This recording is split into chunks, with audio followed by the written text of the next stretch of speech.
The circle of fifths is a great visual tool that helps you figure out what key that you're in. It also helps you figure out a bunch of other things that's really important to play the piano pieces that you're going to be playing. Well, your piano teacher, Tim, has you covered because I'm going to teach you about the circle of fifths and how you can actually apply it to become a better musician. Okay, now I'm going to teach you about how to decipher the circle of fifths. So the circle of fifths is this circle here with all of these letters and colors on it, and as well as these things on the outside that should look vaguely familiar, and these are the key signatures. So those are the things that show a sharp, a selection of sharps or a selection of flats. The thing you have to know about is what a key is basically all the notes you're going to be working with in a piece. So for instance, the key of C has 0 sharps, 0 flats. So if I play all the notes in the key of C from the starting note back to that note again with all the notes in between, any sharps or flats I may need, that is called the C major scale. And the key of C uses all of those notes. So you can see that from the circle of fifths here. If you find the key signature that's 0 sharps, 0 flats, you'll see in the major key section it says C major right there. There's also a minor that goes along with each key. To figure out the minor, what you got to do is you got to figure out what major you're in. This is if you don't have the circle of fifths in front of you. And what you do is you count down 1, 2, 3 half steps. So what this means is that the key of A minor, starting from A up to the next A, is actually the same. I mean, in terms of sharps or flats, it's the exact same as the key of C. You're just starting on A. And by doing that, that gives it a sadder kind of quality. All of them work this way, where it's basically you're just starting the major scale on a different note, and just shifting that makes all the difference. All right, let's take a look more at the circle here. So if you take a look around clockwise, we've got 1 sharp with G on the outside. So if you're looking for major keys, you look for the ones on the outside, and then they give you the minor on the inside. So let's take a look here with 1 sharp. The thing is, now we're going to play the G major scale, which puts all of the notes in the key of G major in order from G with all the notes in between. But I got to be careful because there's 1 sharp in this key, and that sharp happens to be F sharp. Moving around clockwise again, now we have 2 sharps. Whenever you're adding on sharps or you're adding on flats, you have all the flats previous plus a new one. So this time we have F sharp and then we have C sharp. So what we can do is to figure out the key of D and the D major scales, you start on D, and then you just got to make sure that whenever you hit an F, you're going to play F sharp instead, or a C, you're going to play C sharp instead. So it's really good in figuring out the layout of each keys if you're not familiar with all your scales yet as well. So taking a look on the inside of the circle, remember if we didn't have the circle, you count down 1, 2, 3 half steps, and hey, that's the key of B minor. The only difference is it's the same scale, it's just now we're starting on B, and just careful that that kind of changes where the sharps will hit. Now it's still F sharp and C sharp. It just so happens though that when you're talking in the key of B, that C sharp is the second note, whereas with the key of D, it's not really until the next to last note. So what I recommend you do is go around this circle of fifths, look at the name of the key, and see if you can figure out the scale for each of these keys if you're not familiar with the scales yet, adding in any of the necessary sharps or flats. The great thing about the circle of fifths is that if you only have one piece of information in terms of what key that you're in, you can figure out all the other pieces of information. So for instance, you have a key that say has 6 sharps in it, and all you have in your piece is that key signature. You don't have any other information. It doesn't say the key of F sharp major anywhere. Well, what's great about that is you can just find it on the circle, find that it's called F sharp major, and then you can figure everything else out from there. But say that you're playing in a band where it really becomes versatile. Now, obviously, ideally, you want to memorize all this, but if you're in a band and say that, all right, guys, we're going to play in the key of A flat. Well, you don't have the flats written out in front of you, but if you have the circle of fifths, you can actually reverse engineer it. Now you know the key name is A flat major, and then you can go onto the outside and find what key that you're in. Or if it's in minor, you can do the same thing just on the inside. Okay, continuing here, I want to mention that sharps go clockwise around. As you can see, it adds from 1 sharp to 2 sharps to 3 sharps to 4 sharps. And then going counterclockwise or left, it goes to 1 flat, 2 flats, 3 flats, 4 flats. So just keep in mind that when you're figuring out sharps, you're going to be going around the circle like a clock to the right. And then when you're figuring out the flats, you go the opposite way. Okay, back to keys for a moment. I want to mention a few other things. So in a key, if you put all the notes in order, obviously that gives you the scale. And we're in the key of C major just for simplicity's sake.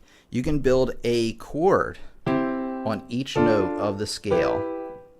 So if you have 7 individual notes in a scale, you have 7 chords that you can build a note on. You just pick the number of the scale note that you're on, and then you evenly space out a chord with any necessary sharps or flats. So you're 1, 2, 3, 4, 5, 6, 7.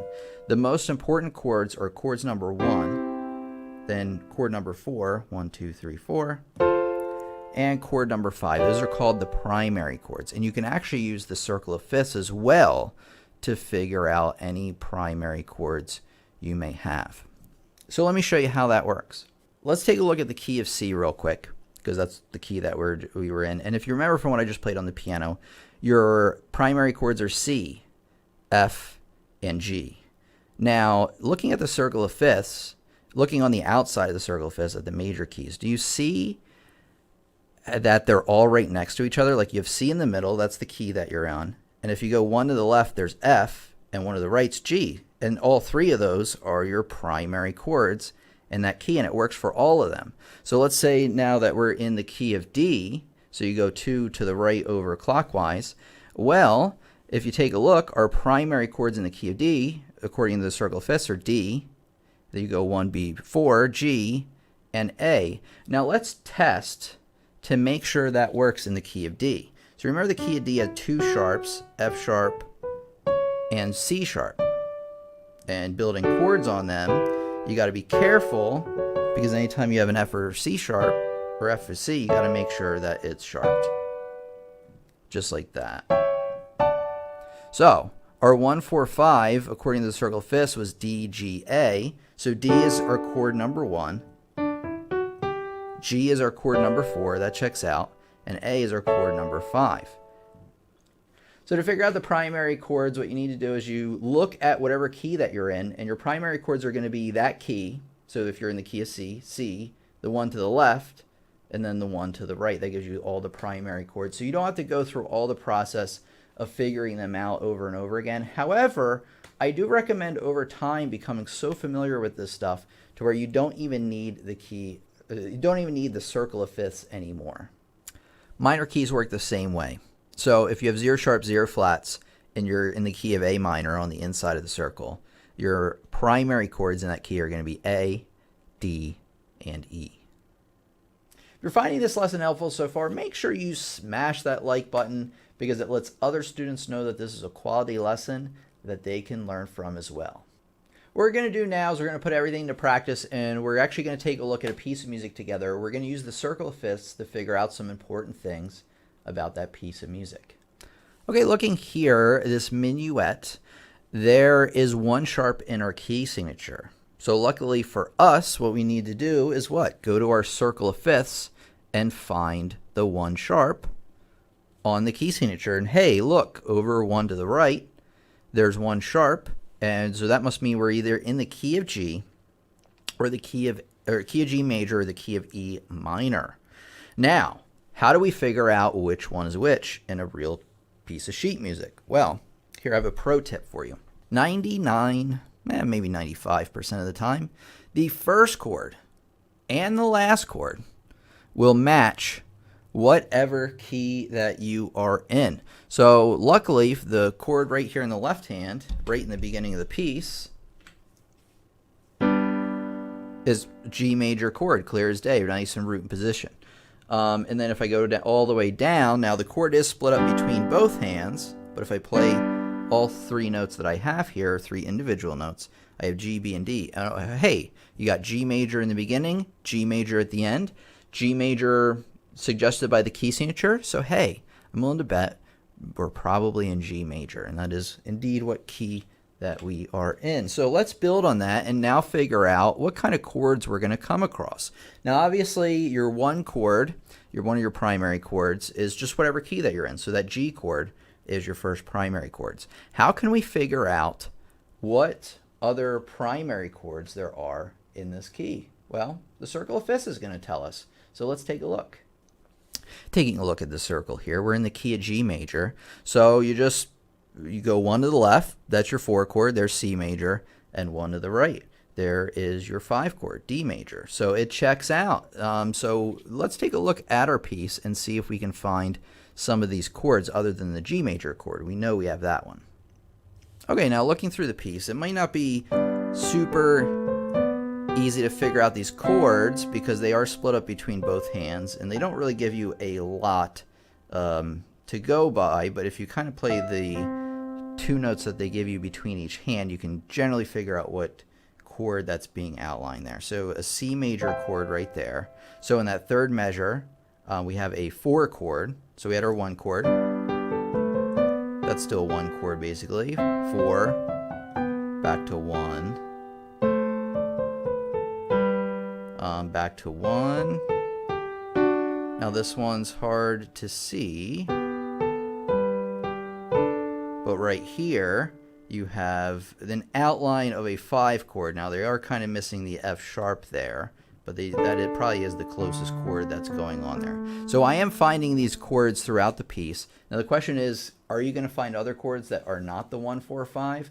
Yeah, absolutely you will, but you're going to mostly be seeing the 1, 4, 5 chords in the circle of fifths is going to help you figure out what those are. To really put this stuff into motion, you really need to understand more about chords, more about keys, and things like that. And this playlist of lessons right over here is going to help you do just that. Thanks for coming by today. Remember to subscribe, hit that notification bell. It's been your piano teacher, Tim, here, and I'll see you in the next lesson. Thank you so much.